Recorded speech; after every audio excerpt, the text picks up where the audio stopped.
Hi guys, you are once again welcome to our coverage of the Nissan experience right here in sunny, windy Cape Town, South Africa. Wonderful time we've been having over here, courtesy of Nissan, and we've been bringing you an update of what we've been doing here in the Formula E. Yes. Yes. Man, that was a fantastic race. We actually enjoyed the whole race. Actually, we were used to having long races with other categories, but this one, 30 laps or 30 or 35 laps, and we had a lot of engagement, and we could see the person and the team that we were supporting sadly did not manage to achieve P1, but we saw his fighting spirit, and of course we had a good time. But what do you think about the final part of the race? Was Sasha just unlucky?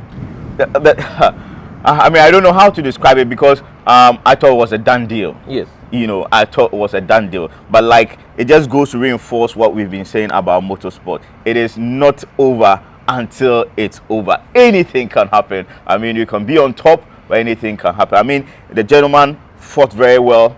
Qualifying, he had P1. Yes. Okay.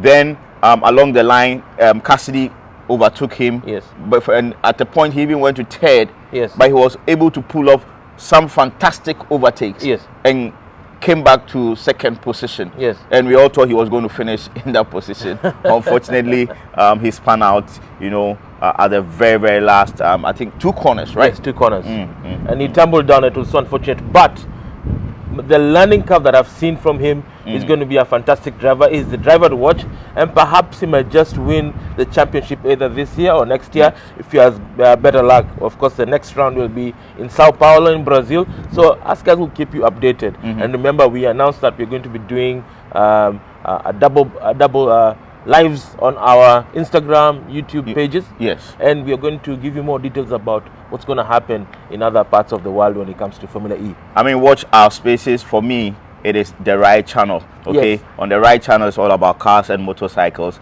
And I'm partnering with Trey, okay, of CBBT, Cars with Big Boy Trev. Okay, Cars with Big Boy Trev. Yes. Okay, so follow our channels, and we are going to be bringing you new set of content.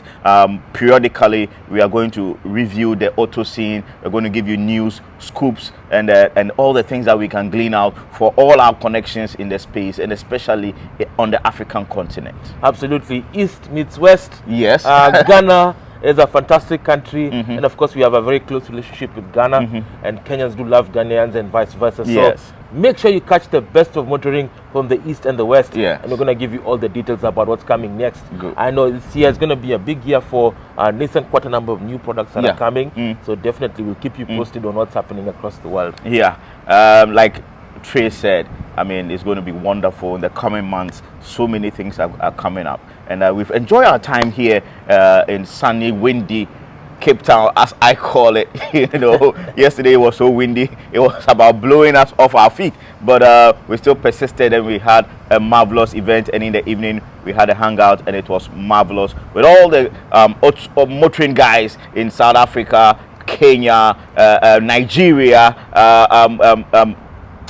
Zimbabwe as well. I mean, and actually many others who came from Egypt as well. Yes. Big numbers, and actually we had even guests from Dubai, Middle East, Bahrain, and Qatar. Yes. It's been a wonderful experience meeting people. I'm learning about the auto scene in those countries. And yesterday also at the Formula E, we had the benefit of some industry leaders. Okay, we had owners of dealerships all across the African continent also hanging out at the VIP lounge trackside of Formula E. It was a wonderful experience. We also had the opportunity to go to the pits. Yes. What are some of the things you learned from the pits? So at the pit, we actually saw that it was a very tight and compact operation. That is the place where they normally tune the cars, try and adjust a few settings to ensure that the car is in tip-top condition for the race. And of course, you do have at the back end where you have your engineers who are busy trying to map and sort out the vehicle from a technical perspective from the pit.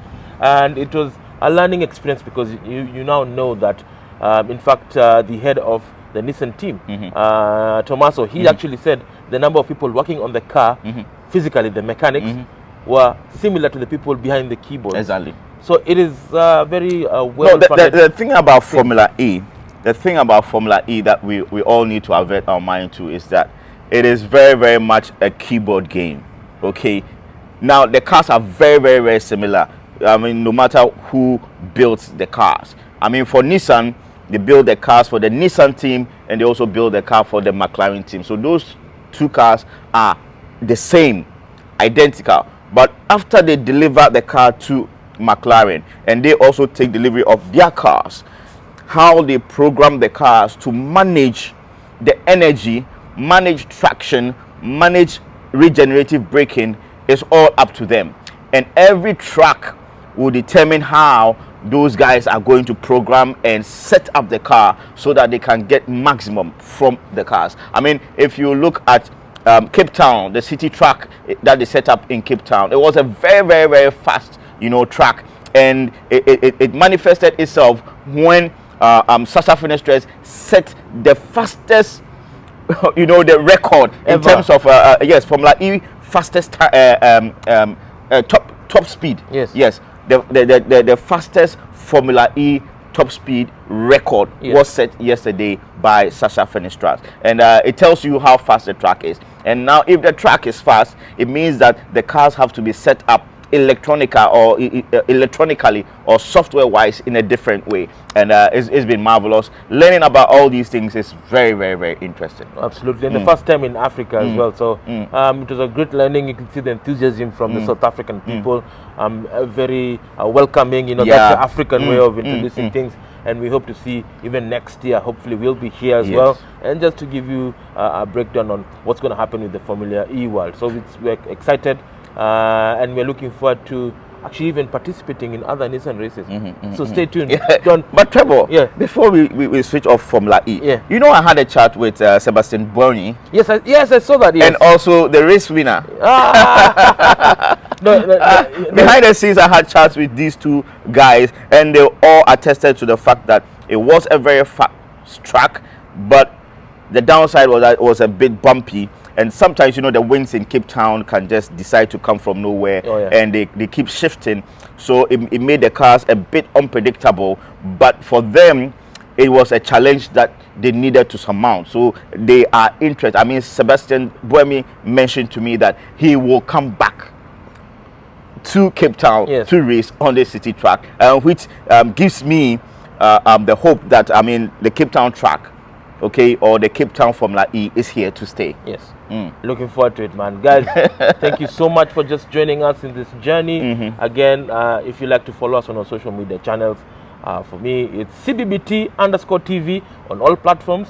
So Instagram, Twitter, Facebook, and of course TikTok. And your channel? If you want to follow me, it's the right channel.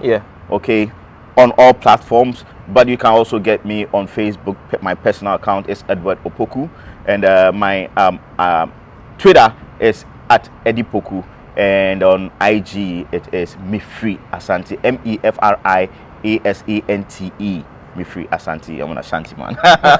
Finally, last thoughts. What do you think about Nissan and the products and a few years ago, I thought, when I look at the product line of Nissan, it looked as if they had lost their way, they had lost their vim.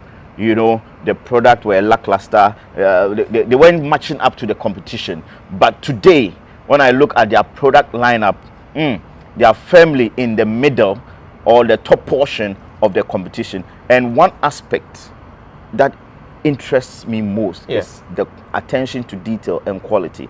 If you look at the X-Trail, and the Qashqai, they have soft materials in the right places. Absolutely. They have their electronics sorted out with very, very large 12-inch displays.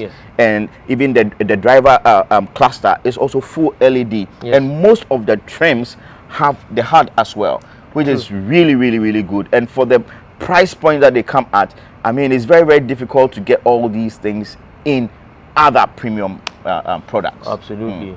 And I'm also quite happy that Nissan have taken that big step, you know, just to try and push the envelope, because remember the market has a lot of competition. Exactly. So for Nissan, they're coming in with better quality and new technology to give the customer that ability to choose a better vehicle for themselves. All right.